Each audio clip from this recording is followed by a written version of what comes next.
तो नमस्ते बंधु, मेरा नाम है सुदीप और स्वागत है मेरे चैनल रेसलिंग पैरेट पे। अब बिगी जो है वो चैंपियनशिप तो जीत गए, बट क्या डब्ल्यूडब्ल्यू के एक्चुअल प्लान्स में थे कि बिगी को आज ही चैंपियनशिप देनी है? उसके साथ साथ हम बात करेंगे कि कैसे पॉल हेमन ने ये बता दिया है कि इस साल के सर्वाइवर सीरीज टीम में कौन कौन होने वाले हैं, और हम बात करने वाले हैं ब्रॉक लेसनर के एक बहुत बड़े मैच से जो कि डब्ल्यूडब्ल्यू अभी से प्लान कर रही है और वो रोमन रेंज के साथ नहीं है। तो अगर आप इन सारी बातों को जानना चाहते हो तो इस वीडियो को लास्ट तक जरूर देखना। उसके साथ साथ चैनल को सब्सक्राइब करके नोटिफिकेशन बेल को भी ऑन कर दीजिए। तो फिर चलिए शुरू करते हैं इस वीडियो के अंदर। सबसे पहले ही हम लोग बात कर लेते हैं आज हुए डब्ल्यूडब्ल्यू चैंपियनशिप मैच के बारे में, जो कि हुआ Randy Orton versus Bobby Lashley के बीच में। अब मैच के एंड में हमने क्या देखा वो तो आपको अभी तक पता चल ही गया होगा। हमारे बिगी बन गए हैं नई WW champion. But Dave Meltzer ने ये डिस्कस किया कि डब्ल्यूडब्ल्यू एक्चुअली इस वाले मैच को एक्सट्रीम रूल से हटा के रॉ में क्यों लेके आई है। अब वो जानने के लिए आपको थोड़ा सा नजर दौड़ाना पड़ेगा AEW की व्यूअरशिप के ऊपर। तो लास्ट वीक AEW की जो व्यूअरशिप थी वो ओवरऑल रॉ की रेटिंग से तो कम थी, लेकिन एक डेमोग्राफिक के ऊपर उन्होंने रॉ को बीट कर दिया था। मतलब आप कुछ ऐसा समझ सकते हो कि 18 से 49 एज के अंदर में जितने लोगों ने AEW देखा है उससे कम लोगों ने रॉ देखा था लास्ट वीक। तो उसी रेटिंग को काउंटर करने के लिए डब्ल्यूडब्ल्यू ने इस बार रॉ के अंदर ही एक बड़ा मैच प्लान कर लिया। अब विंस मैकमैन हमारे जितना भी बोल दे कि वो AEW को कॉम्पिटिशन नहीं मानते हैं, लेकिन अगर आप एक प्रमोशन से बार बार पीछे होते रहे एक रेटिंग्स के मामले में तो डब्ल्यूडब्ल्यू को कुछ ऐसी बड़ी चीजें जरूर प्लान करनी पड़ेगी। नेक्स्ट हम लोग बात कर लेते हैं डब्ल्यूडब्ल्यू के ड्राफ्ट के रिगार्डिंग। तो मैंने आपको पहले बता दिया था कि कैसे डब्ल्यूडब्ल्यू का जो इस साल का ड्राफ्ट है वो 2 अक्टूबर और 5 अक्टूबर के पीरियड को हो सकता है। वो वाली न्यूज सिर्फ रिपोर्ट्स थी और डब्ल्यूडब्ल्यू की तरफ से कोई भी ऑफिशियल स्टेटमेंट नहीं आई थी। बट आज रॉ के दौरान डब्ल्यूडब्ल्यू ने कंफर्म कर दिया है कि डब्ल्यूडब्ल्यू की इस साल की ड्राफ्ट वही वाली डेट को होने वाली है जो मैंने आपको पहले बताई हुई थी, जो कि है 2 अक्टूबर और 5 अक्टूबर। मतलब एक ड्राफ्ट होगा स्मैकडाउन में, एक होगा नेक्स्ट रॉ में। अब तो हमें न्यू डब्ल्यूडब्ल्यू चैंपियन भी मिल चुका है, तो अब देखते हैं डब्ल्यूडब्ल्यू बिगी के साथ कौन से चैलेंजेस लेके आती है। अब बिगी की बात चल ही रही है तो हम चलते हैं हमारे अगले स्टोरी की तरफ, जो कि जुड़ी हुई है बिगी के डब्ल्यूडब्ल्यू चैंपियनशिप जीतने के बारे में। तो मैटमैन पॉडकास्ट के एंड्रू जेरिन ने ये बताया है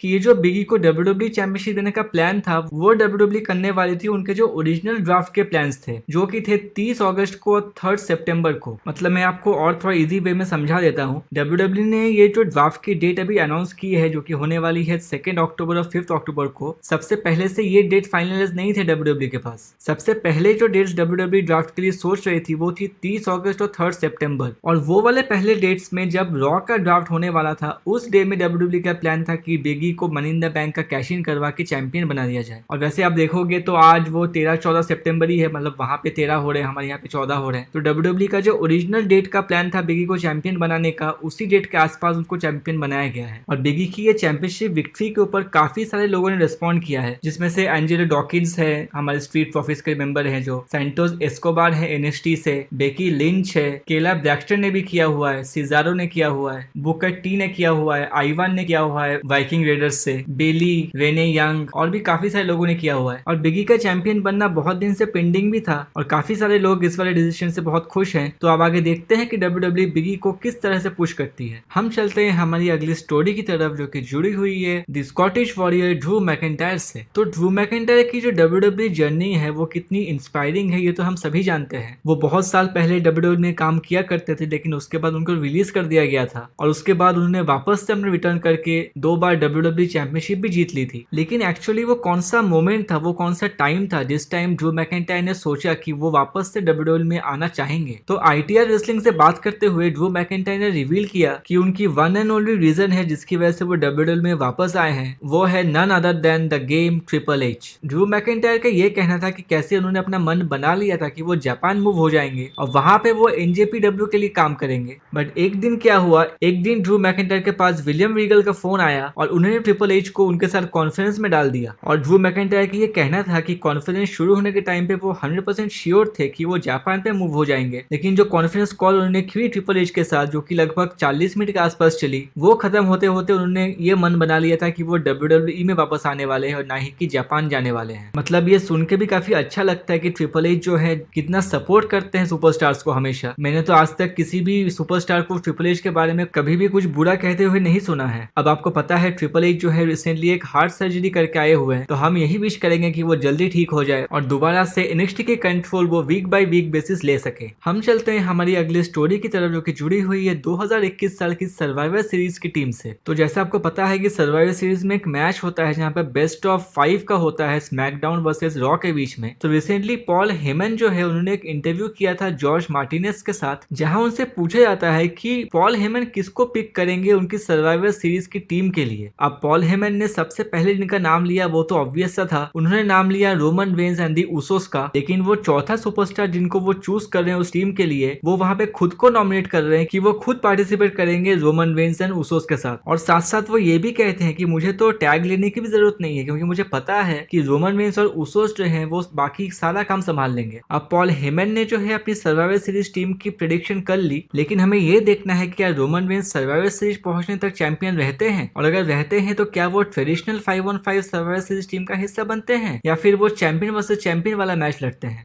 हम चलते हैं हमारी अगली स्टोरी की तरफ, जो कि जुड़ी हुई है ब्रॉक लेसनर के एक बहुत बड़े मैच के साथ। तो रिसेंटली आपको पता होगा कि WWE ने गेबल स्टीवेंसन को अपनी कंपनी के साथ साइन कर लिया है। ये गेबल स्टीवेंसन जो है उन्होंने गोल्ड मेडल जीता हुआ है ओलंपिक्स में रेसलिंग के लिए USA के अंदर। और अगर आपने नोट किया होगा, अगर आपको याद होगा, तो वो हमें समर स्लैम में भी देखने को मिले थे, मतलब वो ऑडियंस में बैठे हुए थे। और WWE के अभी के प्लान्स के रिगार्डिंग हम चले तो WWE गेबल स्टीवेंसन को एक बहुत बड़ा स्टार बनाना चाहती है। रिपोर्ट्स तो ये भी आ रही है कि WWE गेबल स्टीवेंसन को NXT का जो टाइम होता है उसको स्किप करवा के डायरेक्टली मेन रोस्टर पे उनको ले आएगी। और इतना ही नहीं, WWE जो है उनकी ट्रेनिंग के लिए एक रिमोट फैसिलिटी बना रही है, ताकि वो अपनी यूनिवर्सिटी की पढ़ाई करते करते WWE के लिए ट्रेनिंग भी कर सके। मतलब ये तो गेबल स्टीवेंसन के लिए चांदी पे चांदी हो गई। मतलब आपको WWE जैसे बड़े कंपनी के साथ काम करने का मौका भी मिल गया, और इतना ही नहीं, WWE आपके लिए इतना कुछ काम करके दे रही है जो कि आपको बिलीव दिलवाती है कि WWE रियली आप में इंटरेस्टेड है। अब आप सोच रहे होंगे मैंने तो ब्रॉक लेसनर का ड्रीम मैच कहा था, तो इसमें गेबल स्टीवेंसन बीच में कहां से आ गए। वो कनेक्शन इसलिए बन गया क्योंकि गेबल स्टीवेंसन के जो गुरु हैं, जो मेंटर हैं, वो और कोई नहीं, वो है हमारे the beast incarnate Brock Lesnar. मतलब आप ये सोच के देखो, ये तो बस सोने पे सुहागा ही होते जा रहा है गेबल स्टीवेंसन के लिए। WWE में रहते कितने लोगों का ये ड्रीम मैच होता है कि वो ब्रॉक लेसनर के साथ फाइट कर सके, और गेबल स्टीवेंसन का देखिए उनको अपना मेंटर मिला है ब्रॉक लेसनर। अब WWE जो है इस वाले रिलेशन के बेसिस पे मौके पे चौका मारना चाहती है। तो बंधु, रिपोर्ट्स ये आ रही है कि WWE अभी से एक मैच डिस्कस कर रही है Brock Lesnar versus Gable Stevenson का, जो कि रेसलमेनिया का बन सकता है passing of the torch moment. आपको पता है कैसे WWE passing of the torch moment के मैचेस बनाने के लिए जानी जाती है, जहां कोई एक बड़े सुपरस्टार अपकमिंग किसी सुपरस्टार को ओवर करता है, मतलब उसको हैंड ओवर करता है कि तुम कंपनी आके लेके जा सको। हमने ये पास्ट में देखा हुआ है, जब होगन ने रॉक को किया था, रॉक ने